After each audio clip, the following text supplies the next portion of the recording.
भगवान भोलेनाथ जी को जल चढ़ाने के लिए वो कठिन साधना करते हैं और इतनी बड़ी मात्रा में जल ले करके इतनी लंबी दूरी तय करते हैं। भगवान भोलेनाथ जी उनके सारे मनोरथ सिद्ध करें और कांवड़ यात्रा को लेकर के कोई असुविधा ना हो, इसके लिए प्रदेश के सभी 75 जिलों में जो भी ज़रूरी कदम है सुरक्षा के, व्यवस्था के, यातायात के, वह सब सरकार ने उठाए हैं और सभी स्थानों पे उपयुक्त व्यवस्थाएं की गई।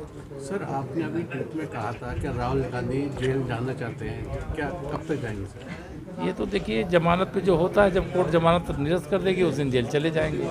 जिससे उनको जेल की याद आ रही है, तो जेल की जो याद आ रही है वह जेल जाने वाले काम किए हुए हैं कि माननीय न्यायालय को निर्णय लेना है, न्यायिक प्रक्रिया का हिस्सा है।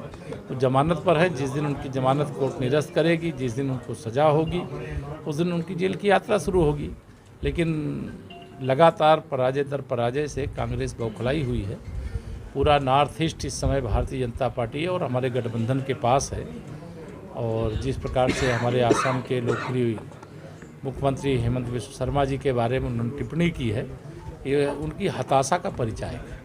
सर, दूसरा सवाल यह है कि आजम खान साहब जो सत्ता में रहे अखिलेश के, उनका चाबुक चला, वो कौन सा चाबुक था? और देखिए, पूरे मुजफ्फरनगर से के दंगों से लेकर के अगर हम कहें कि बनारस तक के दंगे होते थे या प्रदेश में कहीं कुछ होता था, तो उसके पीछे अगर कोई रहता था, जो मुस्लिम तुष्टीकरण की राजनीति होती थी, जो अन्याय किया जाता था, उसके सबके पीछे समाजवादी पार्टी की, चाहे श्री मुलायम सिंह यादव जी के नेतृत्व में सरकार रही हो, चाहे श्री अखिलेश यादव जी के नेतृत्व में रही हो, उन्होंने वहाँ सब कुछ किया जो नहीं करना चाहिए। लेकिन आज डाक के 3 पद।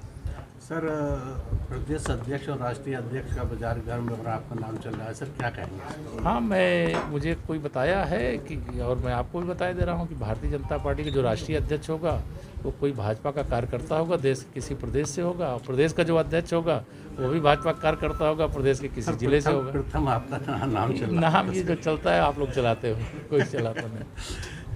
सर, उत्तराखंड सरकार ने स्कूलों के अंदर गीता के श्लोक पढ़ाए, क्या उत्तर प्रदेश में भी कोई ऐसी? देखिए, ये श्रीमद् भागवत गीता पढ़ाने का जो भी निर्णय मुझे मालूम नहीं है, अगर लिया गया है बहुत सराहनीय है।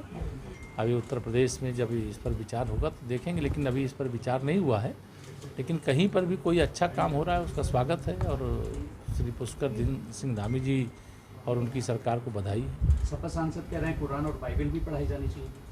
वो तो कहेंगे पढ़ाई जानी चाहिए, लेकिन उस कुरान और बाइबल पढ़ाने और पढ़ने वालों का अंतर है ना। वहाँ जो पढ़ाया जा रहा है उसके पढ़ाने के पीछे का उद्देश्य अलग है और जो कुरान और बाइबल के पीछे का उद्देश्य अलग है, तो दोनों का उद्देश्य अलग अलग होता है। वह एक, अगर कुरान को कहें वो इस्लाम को मानने वालों का धर्म ग्रंथ है और जो बाइबल है वो ईसाइयों का धर्म ग्रंथ है, लेकिन श्रीमद् भगवत गीता संपूर्ण मानवता का धर्म ग्रंथ है।